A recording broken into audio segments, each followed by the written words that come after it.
On our reconciliation trip, my husband abandoned me in a foreign country to elope with his affair partner. He booked their honeymoon suite on my credit card and told staff I was his sister. He laughed, "Enjoy the view. You paid for it." He drained my account, blocked my number, and vanished, until I gave the embassy a file marked "Deport him." The last thing I remember before my world went black was his laugh echoing off the hotel's marble lobby, sharp, cruel, and almost gleeful. "Enjoy the view, babe, you paid for it." He was already walking away, luggage in hand, his arm around her waist. Her, the woman I didn't even know existed until 12 hours earlier. The same woman who now wore my silk scarf, the one he'd bought for me in Florence 2 days ago. It was supposed to be our reconciliation trip. We'd been married for 8 years. A messy, on-again, off-again marriage built on therapy sessions, promises, and too many half-fixes. After months of emotional distance, he suggested we take a fresh start vacation to Portugal. Lisbon, to be exact. The plan was simple: a week to talk, explore, and heal, except it was never about healing. It was about hiding. That morning, everything still looked perfect. I remember waking up to the soft light cutting through the balcony curtains of our hotel room at the Tivoli Avenida Liberdade. He was already dressed, scrolling through his phone. When I asked if he wanted to grab breakfast, he smiled too quickly. "You go ahead, I'll meet you downstairs." I never saw him again. By the time I came back upstairs, my luggage was gone. My passport was gone. And the front desk manager, a polite man with hesitant English, handed me a printed receipt that froze my veins cold. Honeymoon suite, extended stay, 5 nights. Paid by Mrs. A. Coleman, visa ending 2315. Except that was my card, and the reservation was under his name and hers. I told the clerk there must have been a mistake. He just frowned and said, "I am sorry, miss. Your brother already checked in." Brother. That's when it clicked. He'd told them I was his sister, so they wouldn't question why he was moving to another room with a different woman. I remember running outside, still in my hotel robe, searching the street like a madwoman. My phone useless. He'd blocked me. Every call went straight to voicemail. Every email bounced back. When I checked my banking app, the numbers made my stomach drop. He drained everything. Joint checking, savings, even the emergency card I'd hidden in my toiletries bag. Gone. I was standing on the sidewalk of a foreign country, barefoot, holding nothing but my passport copy and a dying phone, while my husband celebrated a stolen honeymoon with his affair partner in the same hotel. I went back inside, trembling. I begged the front desk to let me see him. They refused. "He says you are unstable," the clerk said carefully. "He asked we not disturb him or his fiancée." Fiancé. I sat on the lobby floor until night fell. I don't know how long I cried or how many times I replayed his voice in my head, laughing, mocking, the sound of a man who'd planned this. But when I finally stood up, my tears were gone. I realized something chilling. If he could plan this, if he could isolate me, steal my money, and leave me stranded halfway across the world, then I could plan too. And I already knew where to start. Because before we'd flown out, I'd made copies of all our documents for travel safety. His passport, his visa, and something else, an unassuming little folder in my luggage that he never noticed. Inside it were receipts, screenshots, and photos. Evidence of his offshore accounts, fraudulent transfers, and a few emails I was never supposed to read. The kind of evidence that could make a man disappear from a country, not the way he wanted, but the way the law decides. So when I walked into the U.S. Embassy the next morning, still wearing yesterday's clothes and holding that folder, the clerk asked gently, "Ma'am, what's this?" I smiled for the first time in days. "Just call it," I said, "a deportation file." And that's when everything began to unravel. People always think betrayal starts with a single act, a text, a lie, a moment. But for me, it started years earlier, in ways so subtle I didn't see them until they'd built into something monstrous. Ryan and I met in 2014 at a friend's engagement party in Austin. He was charming, with that easy, confident way some men have. Eyes that held you just a second too long, a laugh that made you feel like the only one in the room. He was a civil engineer, steady job, no drama. I was in marketing, finally finding my footing after my dad's death. He made me feel grounded. Safe. We got married in 2016. It wasn't a fairy tale, but it was comfortable. I thought comfort was enough. The first time he made me feel small, was the day after our honeymoon. I dropped my coffee mug, and instead of helping me clean it up, he sighed and said, "God, you're so careless sometimes." It seemed like nothing, but it didn't stop there. Over time, it turned into jokes about my work, little digs about my friends, subtle control over what I wore, what we spent money on. When I got promoted, he told me I should tone it down so I didn't make him look bad. I thought it was insecurity. Now I know it was control. By 2022, things had spiraled. He traveled constantly for projects, leaving me alone for weeks. He'd come back cold, distant, sometimes resentful. When I'd ask if something was wrong, he'd say I was paranoid. Then came the fights, always about money. He started saying he didn't trust me with our finances, even though I'd never once been irresponsible. That's when he insisted on merging our accounts for simplicity. He was charming enough to make me believe it was teamwork. The real reason, I learned later, was much darker. Around that time, I started noticing strange withdrawals, $400 here, $800 there. He'd say he was paying off work expenses. One night, I asked to see the receipts. He slammed the laptop shut so hard the screen cracked. The next day, he apologized, bought flowers, told me I needed to stop overanalyzing everything. I forgave him. Like an idiot, I forgave him. The emotional abuse was quiet, almost polite. That's the worst kind. He'd smile in public and humiliate me in private. He'd roll his eyes when I spoke, correct my stories, make me feel crazy for catching inconsistencies in his. When I finally suggested therapy, he smirked. "Sure," he said, "if it'll shut you up." We did 6 sessions. The therapist told us we needed to rebuild trust. Ryan nodded and said all the right things, but when we got home, he called the therapist a fraud who just wants your money. That's when he proposed the trip. "A fresh start," he said. "Let's go somewhere new, just us, no baggage." I wanted to believe him so badly. My mom had just been diagnosed with early-stage Alzheimer's, and I was emotionally drained. I wanted to hold on to something familiar, even if that thing was rotting from the inside, so I said yes. We booked a trip to Portugal, Lisbon first, then Porto. He handled everything, the flights, the hotel, even the travel insurance. He told me it was all taken care of. On the surface, he seemed better. He held my hand again, called me sweetheart, even joked about our old honeymoon days. For the first time in years, I let myself exhale. The first few days were perfect. We visited São Jorge Castle, took photos by the Tagus River, even talked about adopting a dog when we got home. Then little things started to feel off. He kept his phone face down. He'd go for evening walks and come back smelling like perfume I didn't wear. One night, I woke up to the bathroom light on and saw him whispering on the phone. When I asked who it was, he said it was just work. The next morning, he told me I was ruining the trip with my suspicion. That was day 4. Day 5, he asked if I wanted to go sightseeing alone. He said he had a surprise planned for dinner and wanted to set it up. I spent the afternoon wandering the Alfama district, convincing myself it was fine. When I came back, our luggage was gone. At first, I thought maybe it had been stolen. I ran to the lobby, panicked, and that's when the front desk clerk told me Mr. Coleman had checked out and checked back in with someone else. He even used my card to pay for their suite. Later, I found out she wasn't just some random woman. She was his coworker, someone he'd been traveling with for months. Her name was Vanessa. She was married, too. He'd told her we were separated. And the Portugal trip. It wasn't a reconciliation. It was a cover story. He brought me there so I couldn't interfere while he moved his assets offshore. That night, as I sat on the hotel steps with no money, no phone signal, and no clue what to do, I realized the cruelest truth.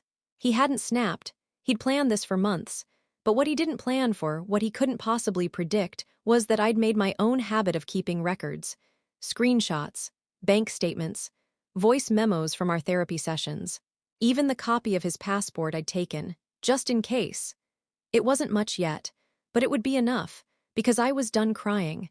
And the man who thought he'd broken me was about to learn what I was capable of when I had nothing left to lose. The embassy in Lisbon didn't open until 8 a.m., so I spent the night in the hotel lobby, clutching my dead phone and staring at the glass doors that led to the elevators. Where he was, just floors above me, sleeping in the honeymoon suite with her.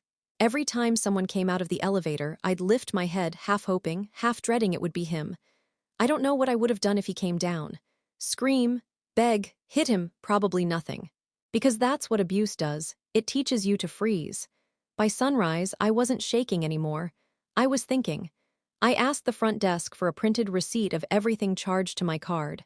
The clerk hesitated, but I leaned in and said in the calmest voice I could manage, "Either you give it to me, or I report this hotel to Visa for participating in credit card fraud." He printed it. That's when I saw it.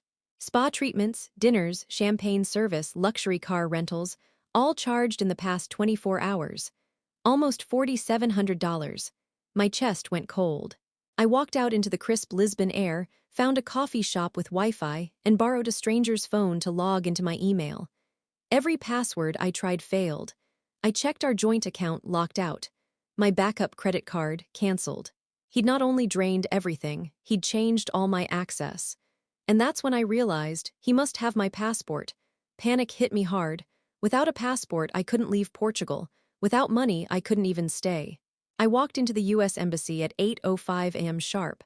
I must have looked insane, hair tangled, face swollen, voice flat. The woman at the desk, a kind, middle-aged consular officer, asked what happened. He stole my passport. My money, my identity. I handed her the folder I'd been carrying. Inside were copies of our documents, mine and his, photos, a few bank screenshots. She asked, "Do you have reason to believe he's still in the country?" I almost laughed. "He's upstairs at the Tivoli Hotel with his mistress, on my dime." Her eyes widened. She asked for his details, then told me to wait. Within 20 minutes, a man in a navy suit, someone from the Fraud and Repatriation Division, came to talk to me. His tone was calm but sharp. He asked if I wanted to file an official report for theft and identity fraud. I said yes. We filled out pages. He made copies of everything. Then he said something that made my stomach twist.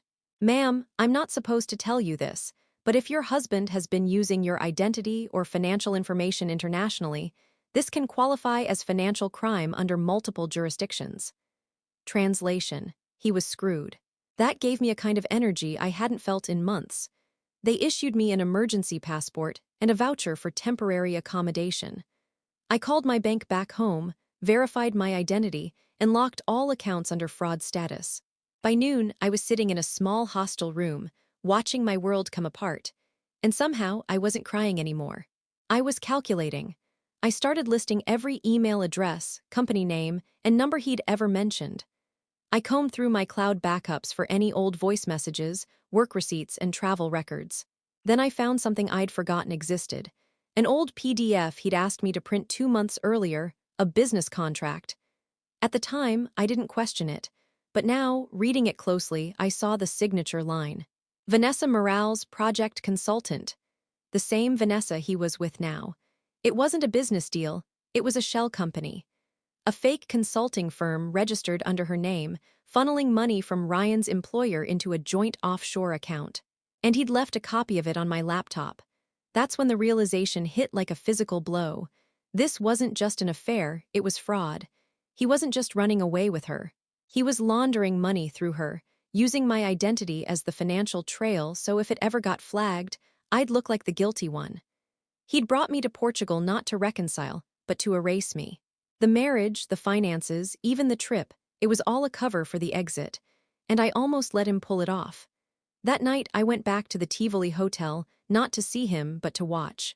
I sat at the outdoor cafe across the street, ordered a coffee I could barely afford, and waited. Around 8:45 p.m., I saw them, walking out together, dressed up, laughing. He looked like a man reborn. She wore my scarf again, looped casually around her neck. He flagged a taxi. I followed in another one. They went to the docks, near the Cais du Cedret district, where the nightlife buzzed with tourists. They got on a small yacht, a rental, I realized. My husband, the man who said we couldn't afford a house back home, had rented a yacht. While they sailed out under the lights, I took photos. Clear, time-stamped photos. I sent every one of them to the embassy contact, along with the fake contract and proof of the charges. It was 2:13 a.m. when I got the reply. "We've initiated a preliminary fraud investigation in coordination with local authorities. Do not contact him directly, we'll handle the rest." I stared at that message for a long time. Then I lay back on the thin hostel mattress and whispered into the dark, "Handle it. No, I'll finish it." because I wasn't done yet. And by the time I was, Ryan Coleman would wish he'd never set foot on Portuguese soil. 3 days after I filed the report, I woke up to an email from my boss. Subject line, "Need to talk urgent." I was still in Lisbon, waiting for updates from the embassy, but my heart dropped the second I opened it. "I don't know what's going on, but we just got a subpoena request for your company email. It's about financial discrepancies in the Hernandez project account. Please tell me you know something about this." I read it 3 times, unable to breathe. The Hernandez project was one of our biggest clients back in Austin, one Ryan had occasionally helped me with because his firm was doing the structural work. The same account that apparently had financial discrepancies. I didn't know it yet, but that was the first ripple of the explosion he'd left behind. I called my boss immediately. She sounded hesitant, cautious. "Look, I'm trying to protect you," she said, "but this doesn't look good. The transfers came from your login, wire instructions sent from your IP, to a company called," I finished it for her, "Morales Consulting." Silence. "That's the one," she said softly. "You know them." I couldn't answer. My throat was too tight. That's when I understood the full scale of what Ryan had done. He hadn't just stolen my money or my dignity. He'd stolen my career. He'd used my work credentials, probably from when I'd logged in from home, to authorize those payments. Meaning, on paper, I had helped funnel over $70,000 in fraudulent transfers to a company that didn't exist. And because I was the account manager, my name was all over it. The embassy could stop him from fleeing, but that didn't fix the wreckage he'd left behind. I hung up the phone, numb. Then I called the embassy contact, the same man who'd helped me file the fraud report. I told him what happened. He sighed heavily and said, "We suspected this might go deeper. Your husband's actions appear deliberate, not impulsive." "Deliberate," I repeated. "He planned this for months." He told me Portuguese authorities had been alerted, but they couldn't arrest him yet, not without confirmation from U.S. law enforcement. It would take time I didn't have. That night, I went back through everything again, his emails, our messages, even our shared Google Drive. And buried deep in a folder labeled tax docs, I found something that made my hands shake. A scanned document, signed digitally, titled, "Power of Attorney Financial Access Authorization." My name was on it, my signature, except it wasn't mine. He'd forged my signature on a power of attorney document months ago. That's how he'd gained access to every account, personal, joint, business. He'd had a notarized copy made in Texas using some notary I didn't recognize. The embassy contact confirmed later that the same document had been used to justify his withdrawals and the transfer of funds into the offshore accounts. He'd made me his financial fall guy. And worse, he'd already filed for divorce. I found out through a friend back home who messaged me after seeing a Facebook post. "Hey, I just saw Ryan changed his relationship status. Says he's engaged." Is that real? Engaged. While I was stranded in Portugal, trying to rebuild from nothing, he'd filed for divorce on grounds of mental instability, claiming I'd run away on our trip and that he'd had to cut off access to protect assets. He'd even filed an affidavit saying I had a history of erratic behavior and emotional instability. I didn't know whether to scream or laugh. He wasn't just a liar, he was a strategist. I remembered what he told the hotel staff, that I was his sister. Now it made sense. He'd been laying the groundwork for that lie even before the trip, painting me as unstable, irrational, hysterical. He wanted everyone to believe I was the problem. I stayed up all night, tracing every connection I could find. Every document, every transfer, every photo. And then, in one of his cloud backups, I found something that changed everything. A voice memo, hidden in an old folder from our therapy sessions. When I played it, I heard the therapist's voice first, calm, professional. "Ryan, what do you hope to get out of this process?" Then his voice. Calm, controlled. Almost rehearsed. "Honestly, I just need her to stop fighting me. Once everything's settled, I can move on clean. She's too emotional to handle real decisions. I'm just waiting her out." "Waiting her out?" the therapist asked. "Yeah. She'll burn herself out eventually. They always do." They, not we, not us. They, like I was just one in a line of women he'd broken down piece by piece until they stopped resisting. That's when I realized what kind of man he truly was, not a cheater, not even a criminal. A predator. Someone who needed control like oxygen, and I had given it to him willingly for years. But not anymore. I backed up every file, every voice memo, every document to a secure drive. Then I made one more call to a lawyer back home, an old family friend who'd handled my father's estate. When I told her everything, she said, "Don't go to war with him yet, build your case first. Get your hands on whatever you can before he senses it." I said, "Too late, he already thinks I'm gone." "Good," she replied, "then stay dead." For now, so I did. I stayed quiet. And while Ryan thought I was broken and stranded, I started to build the kind of revenge he'd never see coming. One that would strip him of everything he valued more than love, more than money, more than me. His reputation. When I say I planned revenge, I don't mean I sat in a bath and scrawled threats on lined paper. I mean I treated it like the only thing I could do that felt like breathing, a precise, clinical undoing of everything he'd built to bury me. The first rule I made for myself was simple and ugly. No theatrics. No public screaming matches, no viral posts that could be dismissed as emotional rambling. If he'd used documents, signatures, and quiet betrayal to erase me, I would use the same quiet weapons, but legally, immutably, and with witnesses. The second rule: do not engage with him directly.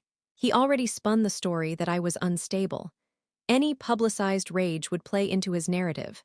So every time my fingers itched to call, to leave a voicemail full of fury, I shut them and wrote a list instead. The list started at the embassy folder, the folder he thought was meaningless because he never bothered to check my luggage. That little stack of printed screen grabs, receipts, voice memos, and the PDF of the fake business contract was the backbone. If you cut out the emotional parts, what you have left was a chain. Forged POA right arrow, unauthorized logins right arrow, wire transfers right arrow, offshore accounts right arrow, fake invoices. The chain could be followed. It could be shown. It could be signed off by a prosecutor, not a wife. I called my lawyer.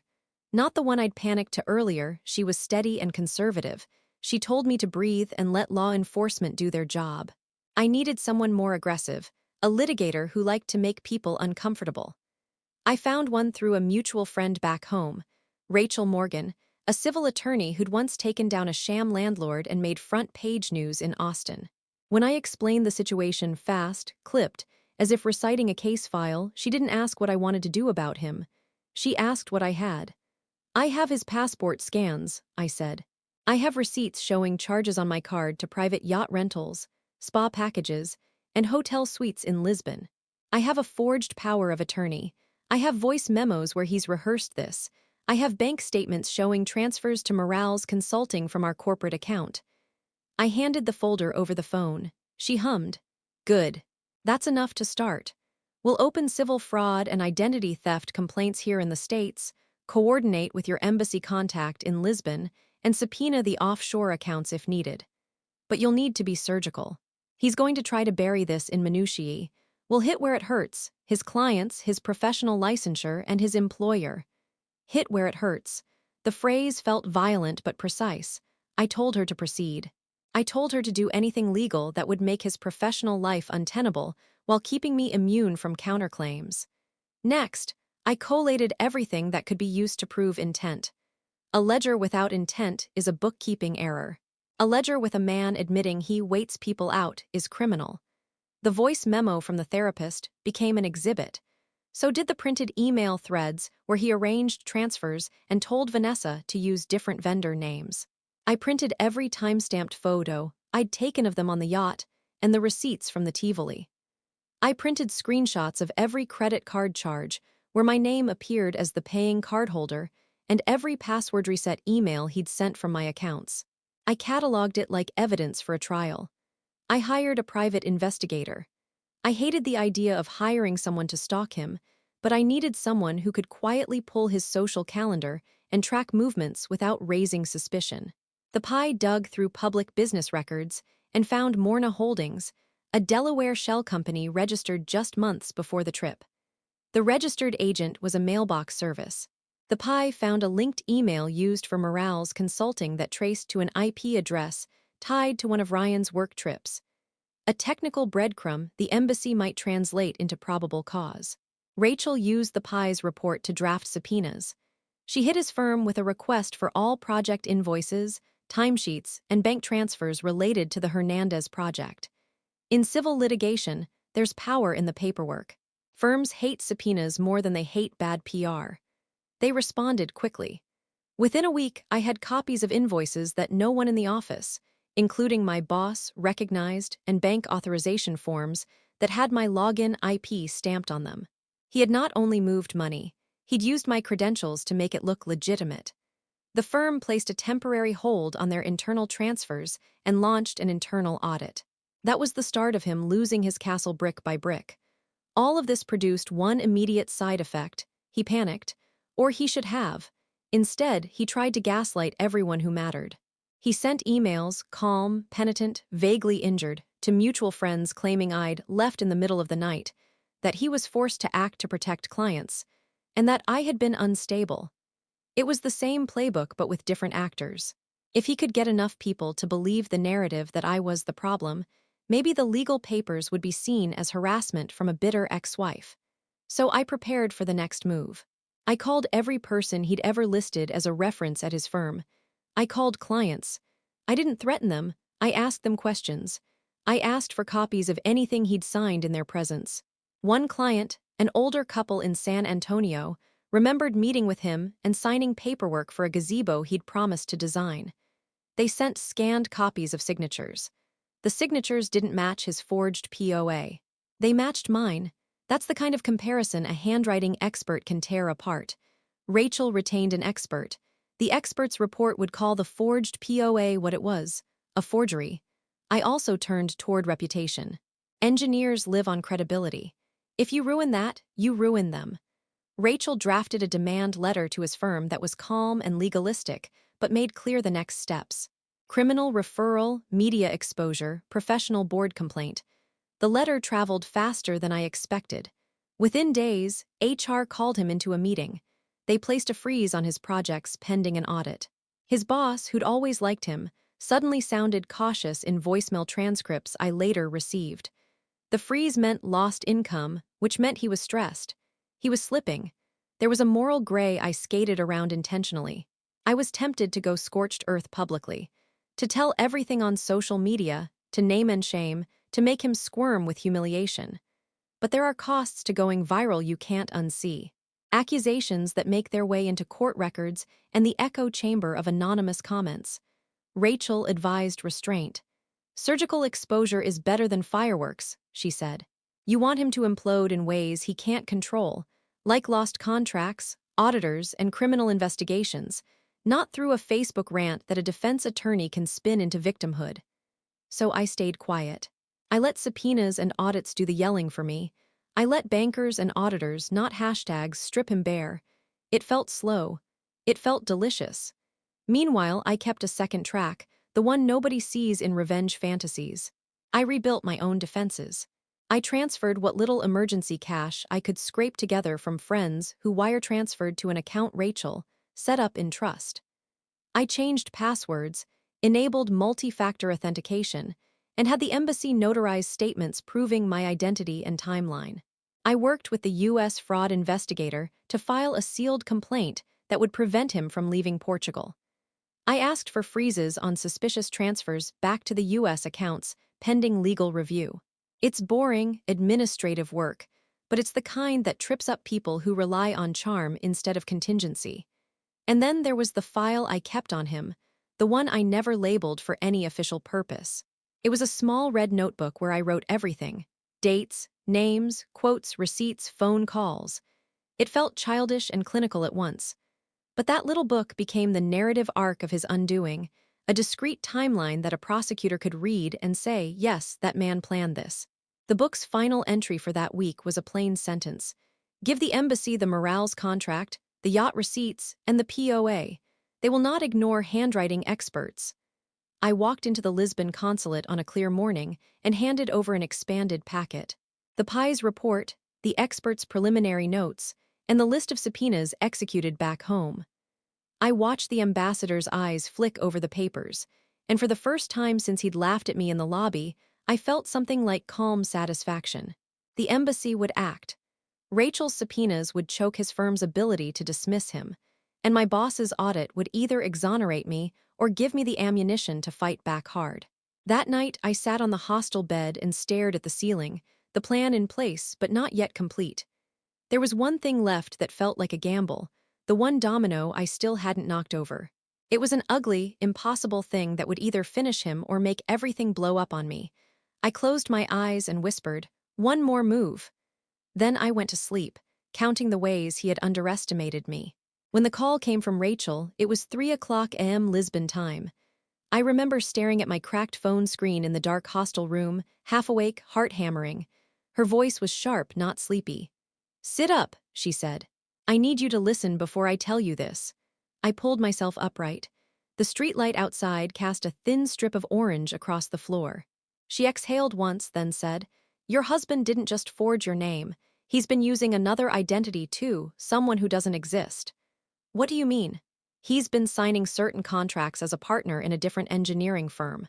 The EIN number traces back to a closed construction company in New Mexico. The kicker is that he's been billing clients under that ghost company's name, and the money is landing in the same offshore account as the Morales transfers." I felt the air leave my chest. "So he's what, pretending to be another engineer?" "Exactly. But that's not the worst part. We contacted that company's previous owner. He died 3 years ago. The company name was dormant. Ryan revived the paperwork, changed the address, and started using the dead man's credentials to invoice clients. The digital signature on those forms," she paused.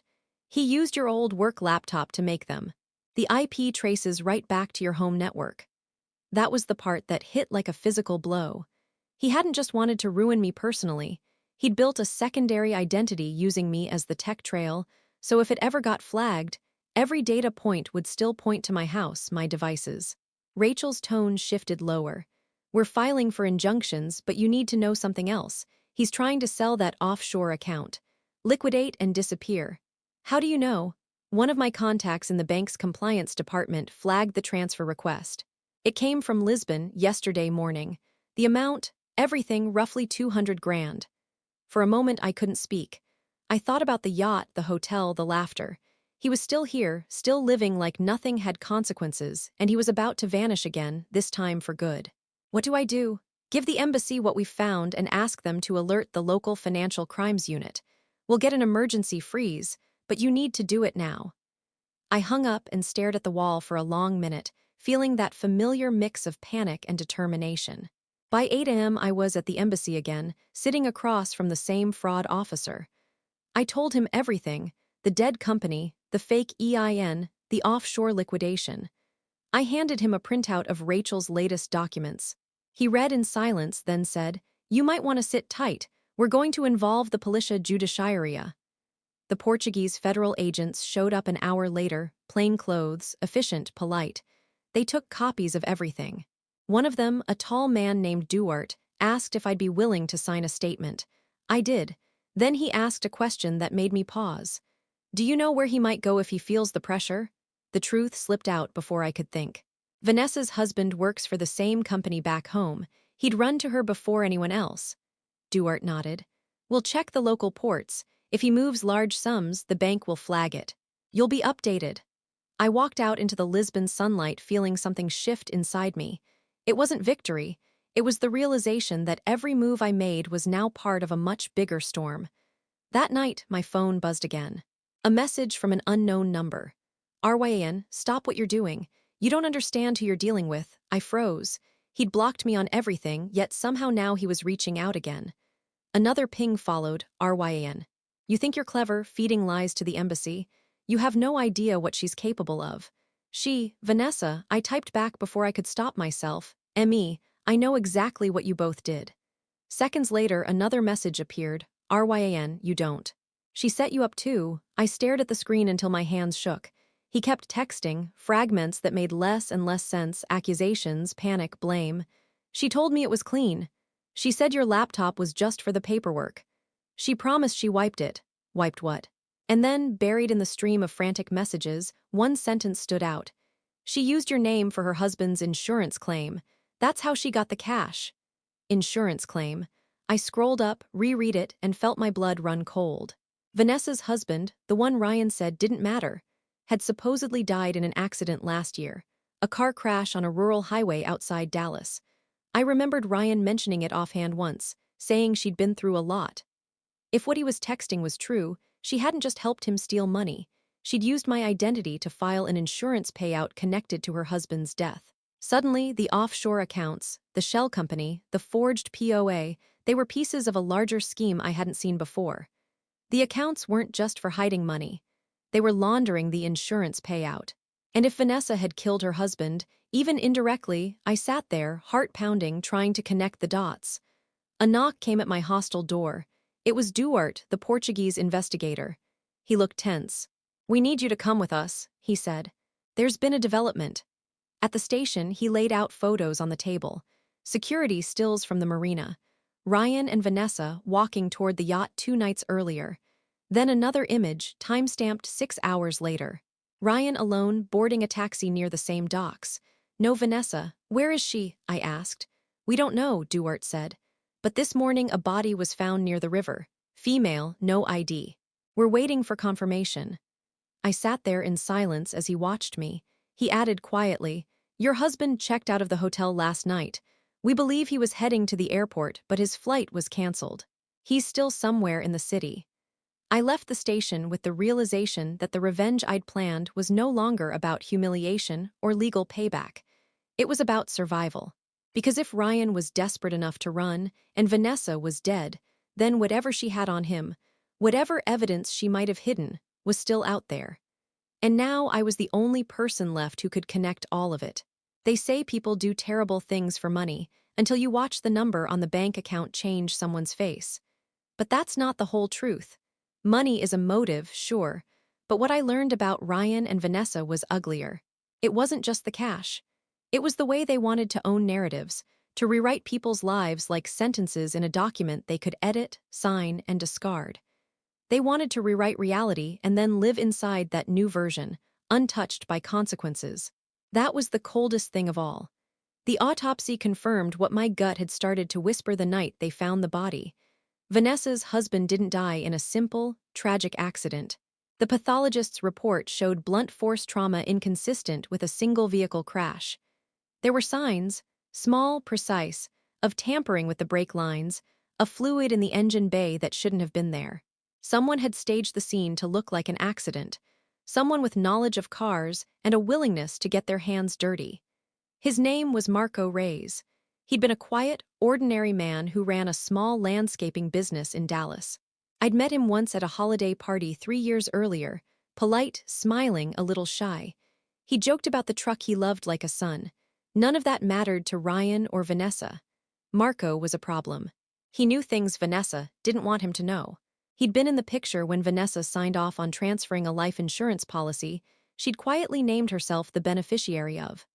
According to the paperwork, Marco's death unlocked a 6-figure payout, money that could be wired through offshore conduits and disappear into accounts with no traceable face attached.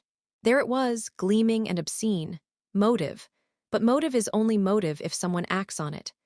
The thing that chills me, and the thing that made every hair on my arms stand up when I finally put the pieces together, was how meticulously they had built the runway. Months before, Vanessa had started playing the long game with Ryan. She whispered possibilities into his ear, about shell companies, dormant LLCs, legally cancelable signatures. She taught him how to fake paperwork that looked real to a casual auditor. She showed him how to forge a signature that would pass an initial glance. She taught him that if you used someone else's name on enough digital trails, someone far away, someone who could be made to look unstable, you could burn the tracks clean and walk away with both the money and the reputation you'd stolen. Ryan liked the role she gave him.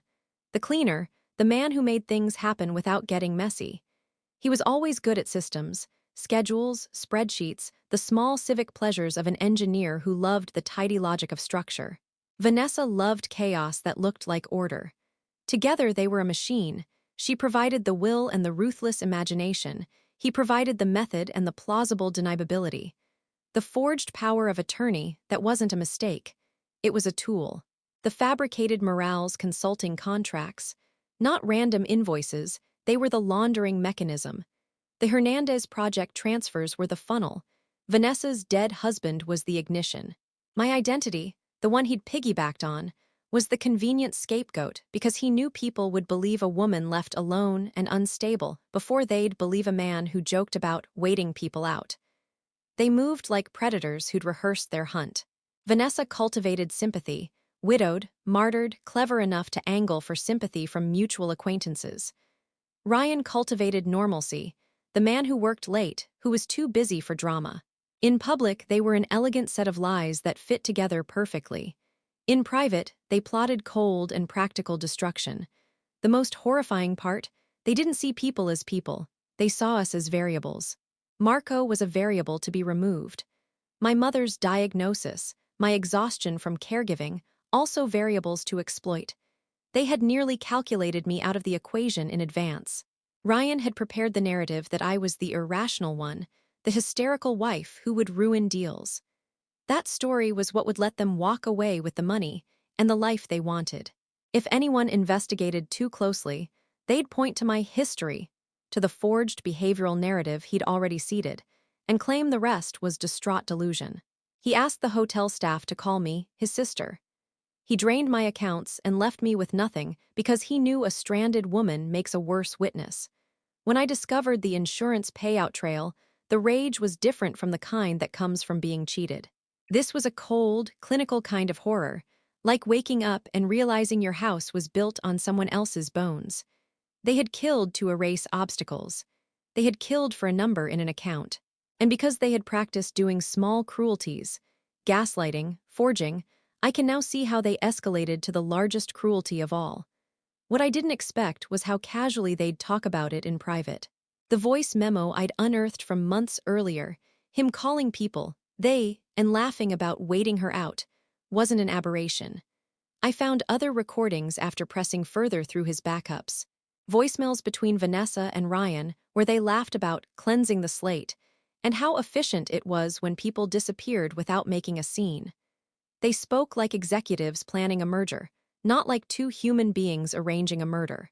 They compared insurance claim timelines and bureaucratic loopholes like they were choosing between restaurants. It was dehumanizing in the most literal sense. And then there was the terrifying final piece. Vanessa had kept a little black folder in her bag, photos, receipts, notes. After she was found dead, I got hold of a copy via Duart. In it were names, Marco, my husband, me, dates, a timeline, payments, a plan. It read like minutes from a meeting, but with the emotional detachment of a procurement list. Insurance claim, proceed after brake line tampering, read one line. Another, Ryan, make POA, get laptop access, set up morales. Wire first tranche to Morna Holdings. Keep her distracted, use sister story. Reading it felt like reading a play where I was an actor who'd never auditioned. Which brings me to the hardest, coldest conclusion. Vanessa didn't just kill Marco for money. She killed him because he threatened her future, and she viewed everyone else as replaceable collateral. Ryan didn't kill Marco with his hands, but he enabled it in the slow scaffolding of his forgeries, his lies, and his willingness to sacrifice me and my identity for their escape. He walked away laughing because the structural math added up in his head.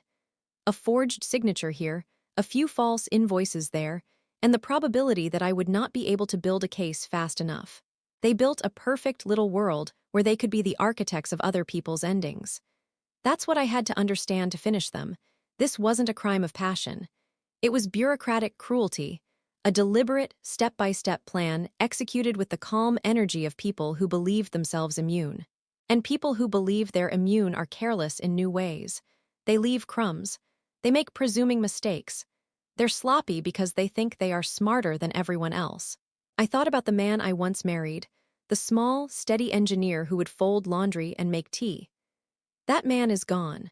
The man who laughed at me in the lobby and told hotel staff I was his sister is a stranger who'd become a cog in a machine that chews people up for profit and survival. The woman who wore my scarf to make it look like a honeymoon. She's dead now, but the evidence she left still breathes on paper. Ledgers, receipts, a drafted confession of sorts. It's ugly and it's true. So I stopped thinking about revenge as moral balancing. I started thinking about it as corrective justice. They had stripped me of money, identity, and dignity. The law could strip away what they'd built, licenses, accounts, professional credibility, if I fed it clean evidence. I had to be surgical. I had to be relentless. Because this wasn't just about exposing a cheater. It was about and stopping two people who treated life like an expendable ledger entry. There is one thing I will not tell you. Whether Vanessa's death was another rung in their cold ladder, some last-ditch attempt to silence someone, or a messy collapse of their plan. I don't know yet. What I do know is that the folder on my lap, the police statements, and the voice memos all line up to show a plan that reads like a blueprint for erasure. It is horrifying, and it is beautiful in its simplicity. They wanted to own everything, and to do that they needed everyone else gone. When Duarte called that evening to tell me the bank had frozen a transfer, one that would have emptied a life's worth of savings into a shell company, I sat down on the pavement and cried in the way people do when they finally allow themselves to feel the full scope of betrayal. Not because I was helpless, but because the world looked stranger than it had the night before, cleaner, more ordered, but with stains underneath that never came out. I closed my hands around the little red notebook I kept, my timeline. Inside it, I wrote a single line before I left for the station. They wanted a life they did not build. They paid with bones and signatures. We will make them pay with the law and the truth. Then I stood up, and the thought that kept me awake was not a vengeance as catharsis. It was a precise, cold thought. They thought they were invincible. Now I will make them expendable. They told me revenge rarely looks like the movies. They were right. It was paperwork, phone calls, and the slow satisfaction of a plan coming together in plain, legalese steps. It smelled nothing like triumph, more like cold coffee and printer toner, but it worked. After Duarte and the Policia Judiciaria froze the suspicious transfers, the embassy helped expand the net. That little file I'd sarcastically stamped, Deport HIM, turned out to be the most useful theatrical flourish of the whole ordeal. I had meant it as a note to myself, a way to remind the consular officer what I wanted most when I was at the end of my rope, but handing it across the desk did something unexpected. It made men in suits look at their calendars. It made paperwork shift faster than it had any right to. The phrase was ridiculous and blunt, and it made the right people uncomfortable enough to act. The first win was immediate and prosaic. The bank held the accounts. Rachel's subpoenas had already made clients nervous. The firm conservatively put an administrative freeze on Ryan's access to corporate systems, while internal auditors dug through the Hernandez project. The audit found the unauthorized wire instructions, and those invoices to Morales Consulting were flagged as fraudulent. That same day, his firm suspended him with pay pending investigation. Suspension didn't mean much in most divorces, but in fraud cases, it looks ominous in client-facing emails. Clients asked questions, clients pulled projects, a steady trickle became a flood. 2 days later, Doherty, the Portuguese investigator assigned to the case, called me at noon. "He's at the airport," he said, "trying to board. We intercepted him. He's detained under suspicion of fraud and possible accessory to the death of a U.S. national. Portuguese law will hold him while we coordinate with the states." There was something almost giddy in his voice, the way a man who's been handed a neat stack of evidence sounds when it confirms what he already suspected. He hadn't even made it past security. Ryan had booked a late-night flight that was supposed to take him to a country with laxer extradition. He'd been arrogant enough to think the paperwork on his phone and the little lies he'd whispered to hotel clerks were enough to get him out. Instead, Border Control flagged him because of the fraud alert and because we had forwarded the forged POA and bank information. The plane sat without him. They arrested him on the tarmac. The arrest photo that leaked to my inbox felt obscene to look at. Ryan with his collar up, hair mussed, no laugh in his eyes. The man who had mocked me in the lobby was small in that photo. I don't mean physically smaller. I mean the arrogance was gone. It was something else entirely. The face of a man who finally understood that the system could bite back. Portugal charged him with multiple counts of financial fraud and identity theft. The medical examiner's report from Marco Reyes' case arrived a week later and landed like a lead weight in the prosecutor's hands. It didn't say, "Murder with a neat, chalkline finality, criminal investigations rarely do," in a single paragraph. But the autopsy and the brake line tampering evidence gave prosecutors reasonable suspicion to dig deeper into Vanessa's involvement and the suspicious insurance payout. When U.S. authorities read our compiled exhibits, They opened a parallel inquiry into wire fraud and interstate identity theft tied to the Hernandez project. Suddenly, the case had legs in two countries. Rachel filed a civil suit the same week for damages to my reputation and my employer. My boss, who'd briefly panicked when the subpoena arrived, became an ally once the auditors verified the fraud. They apologized, retracted the subpoena, and publicly issued a statement clarifying the transfers were unauthorized and that my company had been a victim of the scheme. That public statement was critical. It muffled the noise Ryan had been trying to make with his unstable wife narrative. People don't read long press releases, but they do read employer statements and the quiet hum of corporate audits. My name, which had been dragged through a muck of suspicion, started to clear. There was a criminal twist Rachel had been quietly planning for months. A professional board complaint. Engineers don't just lose jobs, they lose licenses. Her argument was surgical. If Ryan's forgeries and frauds were proven, he posed a public safety risk, not in the construction sense, but in ethical terms. The state board opened its own inquiry and temporarily suspended his professional license pending the outcome of criminal proceedings. Without a license, he couldn't practice, and without practice, he couldn't repair the damage to his finances or reputation. It was one of the cruelest, cleanest punishments I could imagine. Strip a man of his livelihood, not with theatrics, but with the slow, unavoidable logic of professional standards. Interrogations revealed more dirt. In custody, Ryan babbled the way guilty men do once the walls close in, not with contrition, but with blame. Vanessa, he said, had been the mastermind. She'd convinced him it would be clean. She'd shown him how to route payments, which shell companies to use, how to forge a document well enough to pass a casual glance. In exchange, he handled the logistics, the technical minutiae. Their partnership had been symbiotic. The Portuguese prosecutor listened to him with a clinical interest and used every confessional phrase to build the case. Under pressure, Ryan contradicted himself. His statements about my instability looked like a constructed alibi rather than reality. The most vindicating moment arrived quietly. A handwriting expert, paid for by Rachel, testified in a preliminary hearing. The POA signature was a forgery. My handwriting matched other documents from my personal files, and the differences were obvious. The expert's report was not theatrical. It was meticulous. It compared slants and pressure points and implied a deliberate act of fraud. The judge who reviewed it recommended continued detention while prosecutors gathered the final indictments. The extradition process was procedural and ugly. American prosecutors worked the channels, and within a month, the charges were broadened to include interstate wire fraud and conspiracy to commit identity theft. While Portugal had primary custody initially, Ryan's legal options narrowed. In the U.S., a federal indictment carried weight, potential prison time that was not theoretical. His defense team, competent, expensive, offered to trade cooperation for leniency. Rachel and I watched from different rooms of the same unfolding play.